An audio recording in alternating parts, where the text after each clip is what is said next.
Film शुरू होती है और गहरे समुद्र में फंसा एक अकेला और घबराया हुआ बच्चा जो कि किसी तरह अपनी जान बचाने की कोशिश में लगा है। और फिर सीन शिफ्ट होता है जहां बहुत ही ध्यान से ये छुटकू मुटकू बच्चे समुद्री राक्षसों की कहानी सुन रहे होते हैं। और फिर मेजी को दिखाया जाता है जो कि इन सबको समुद्री राक्षसों की कहानियां सुनाती है। पर तभी वहां इन सब की वार्डन आ जाती है जो मेजी से कहती है कि ये राजा और रानी का बड़प्पन है जो शिकारियों के अनाथ बच्चों को पाल रहे हैं और तुम इस जगह के नियम तोड़कर उन्हें बेइज्जत कर रही हो। अब तुम फिर से ये गुस्ताखी नहीं करोगी। और फिर वो वहाँ से चली जाती है। पर प्यारी मेजी पर उसकी बातों का कोई असर नहीं होता। वो तो बाकी बच्चों से भी ये कहती है कि हम जिएंगे भी शान से और मरेंगे भी शान से। और फिर वो वहाँ से बाहर आ जाती है और वहीं अब एक शानदार से समुद्री जहाज को दिखाया जाता है जिसका नाम तूफान होता है, जिस पर कुछ समुद्री शिकारी होते हैं जिनमें से एक है जैकब जो कि बहुत बहादुर है और ये दूसरा आदमी आई है जो इन सब का कप्तान है। ये सब आज रेड ब्लस्टर का शिकार करने के लिए निकले हैं। रेड ब्लस्टर एक समुद्री राक्षस है। उसने 30 साल पहले आई की एक आंख की रोशनी छीन ली थी, इसलिए तभी से आई उसके पीछे पड़ा हुआ है। पर तभी ये देखते हैं कि शिकारियों के एक दूसरे जहाज पर किसी और समुद्री राक्षस ने हमला कर दिया है। पर आई सबको आगे बढ़ते जाने को कहता है, लेकिन तभी जैकब कहता है कि हम सब शिकारी एक है, फिर वो चाहे पिछली सदी के हो या आने वाली सदी के। ये सुनकर आई जहाज को वापस मुड़वा देता है और वहाँ दूसरा जहाज समुद्री राक्षस के चंगुल में फंसा होता है। और तभी वो देखते हैं कि तूफान उनकी मदद के लिए आ गया है। फिर तूफान के शिकारी उस राक्षस को अपनी तरफ अट्रैक्ट करते हैं। सभी राक्षस से लड़ने के लिए एकदम तैयार हो जाते हैं और राक्षस भी उनकी तरफ आगे बढ़ता जाता है। वो सब उस पर हमला शुरू कर देते हैं। पर तभी वो राक्षस उनके जहाज के नीचे छुपकर उनके पूरे जहाज की बैंड बजा देता है। वो तूफान को पूरी तरह से जकड़ लेता है। पर तभी जैकब उसके जख्म पर तीर चला देता है, पर वो राक्षस जैकब को भी जहाज से बाहर फेंक देता है और राक्षस उस पर हमला करने लगता है। पर तभी आई उस राक्षस को मार डालता है और उसका सींग काट देता है। पर तभी वो राक्षस आई को पकड़ लेता है और उसे पानी में डुबा देता है। और जब आई की आंख खुलती है तो वो जहाज पर होता है क्योंकि जैकब ने उसे बचा लिया था। पर अब उनके जहाज तूफान की हालत बहुत खराब हो गई थी, इसलिए वो सब वापस घर जाने का डिसाइड करते हैं। और अब आई जैकब को अपने पास बुलाता है। वो उससे कहता है कि हम सब घर जाएंगे और अपना इनाम लेंगे, जहाज को ठीक करवाएंगे और उस राक्षस के लिए वापिस आएंगे और इस समुद्र से उसका वजूद मिटा देंगे। पर मुझे फिक्र है कि मेरे जाने के बाद इस तूफान का क्या होगा।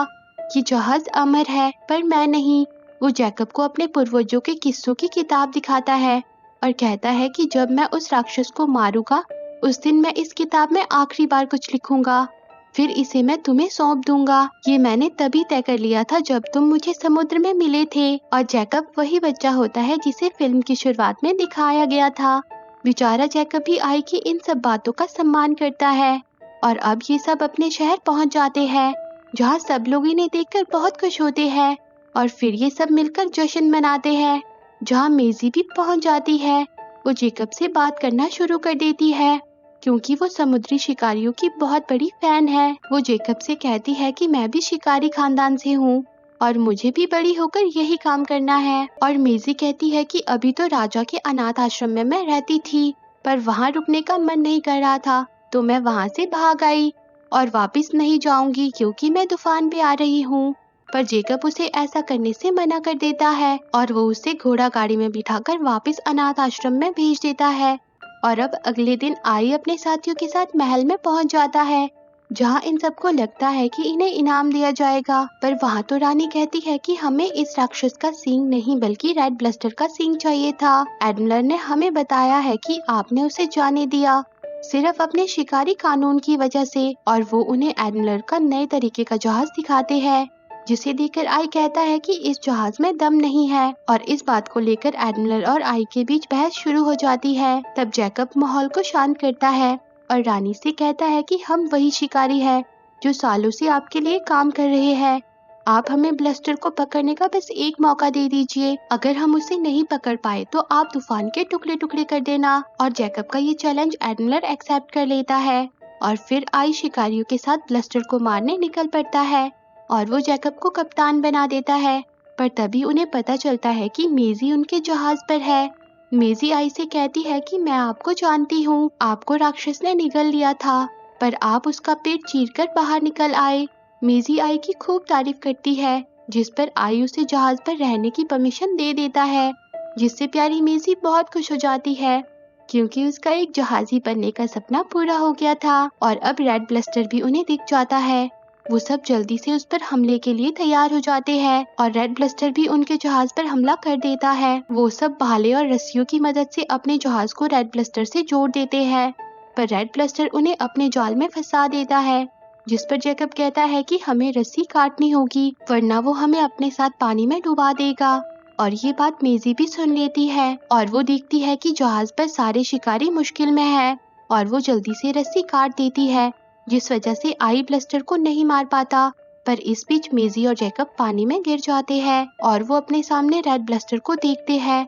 वो दोनों जल्दी से पानी से ऊपर आकर एक नाव पर आ जाते हैं, लेकिन आई मेजी पर बहुत गुस्सा होता है।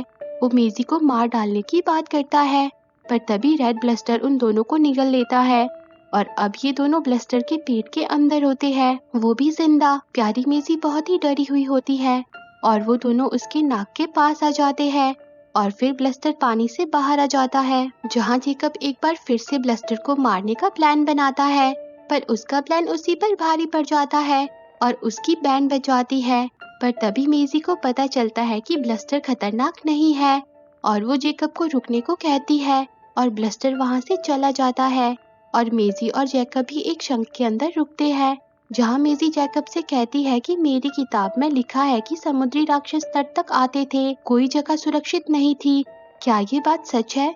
जिस पर जैकब कहता है कि हाँ सच है, क्योंकि सब कहते हैं।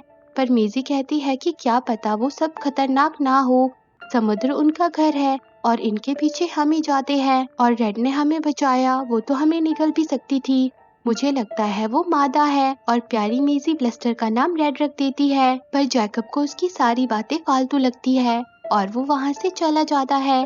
और अब तूफान को दिखाया जाता है, जिसकी हालत कुछ खास नहीं होती, उसमें पानी भरने लगता है, जिस पर आई मुकेश आइलैंड पर जाने का डिसाइड करता है और आई बहुत गुस्से में होता है। वो कहता है कि मैं अपना बदला लेकर रहूंगा, इसके लिए मुझे चाहे समुद्र को तबाह करना पड़े। और उसे लगता है कि जैकब मर चुका है। और वहीं अब जैकब और मेजी को दिखाया जाता है, जहाँ मेजी को एक छुटकू सा क्रिएचर दिखता है जो मेजी से डरकर भागने लगता है, पर प्यारी मेजी उसे खाना देती है और वो उसे दोस्त बना लेती है और वो उसका नाम ब्लू रखती है, पर जैकब उसे रखने से मना कर देता है और उसे वहाँ से दूर फेंक देता है। पर तभी वो गलती से एक अंडे पर पैर रख देता है, जिसके बाद सारे अंडे से छुटकू छुटकू बच्चे बाहर आ जाते हैं।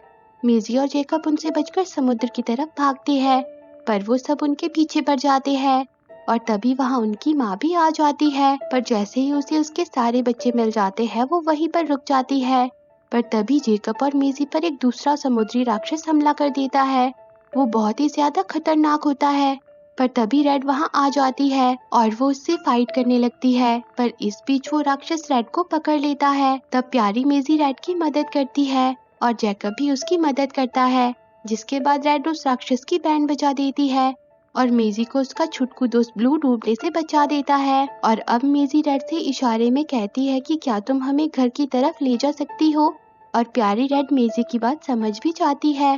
वो उन तीनों को अपनी पीठ पर बिठाकर आगे ले जाने लगती है। तो दोस्तों, यहाँ हमें ये तो पता चल जाता है कि ये समुद्री राक्षस या जीव इंसानों के दुश्मन नहीं है, पर फिर ऐसा क्या हो गया कि इंसान इनका शिकार करने लगे? चलो आगे देखते हैं।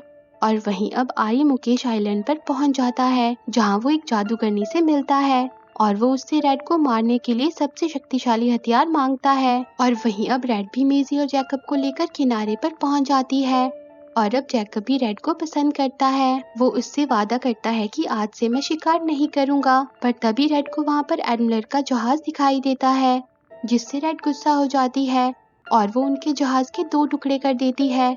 पर इस बीच प्यारी मेजी घायल हो जाती है, लेकिन अब आई भी वहाँ पहुँच जाता है और वो रेड पर उस खतरनाक हथियार से हमला कर देता है, जिससे रेड बेहोश हो जाती है और जहर उसके अंदर फैलने लगता है और वो सब उसे बांध देते हैं। वहीं अब जैकब भी नाव पर बैठकर आई के पास आ जाता है जहाँ वो मेजी का डॉक्टर से ट्रीटमेंट करवाता है और जैकब आई को समझाने की कोशिश करता है कि रेड खतरनाक नहीं है, पर आई उसकी एक भी बात नहीं सुनता और फिर वो सब रेड को लेकर शहर में पहुंच जाते हैं और वहाँ मेजी का छुटकू दोस्त उसके पास आ जाता है और मेजी रेड को इस तरह देखकर बहुत उदास होती है। वो उसे छुड़ाने के लिए उसकी रस्सी को काटने लगती है और वो सब रेड को लेकर महल में पहुंच जाते हैं, जहाँ सब रेड को देखकर चौंक जाते हैं और अब आई रेड को मारने ही वाला होता है कि तभी जैकब उसे रोक देता है, जिस वजह से उन दोनों के बीच लड़ाई शुरू हो जाती है और आई जैकब को पानी में फेंक देता है। पर अब रेड खुद को छुड़ा लेती है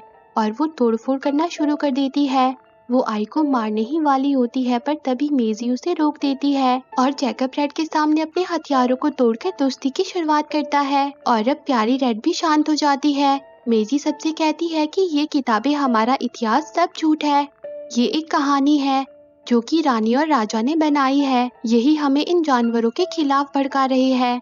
इन्होंने हमें इन्हें मारने को कहा, इसीलिए ये जानवर हमसे नफरत करने लगे और हमें मारने लगे। ये अपने लालच के लिए इन्हें मारते हैं ताकि ये इनके सींग बेचकर पैसा कमा सके।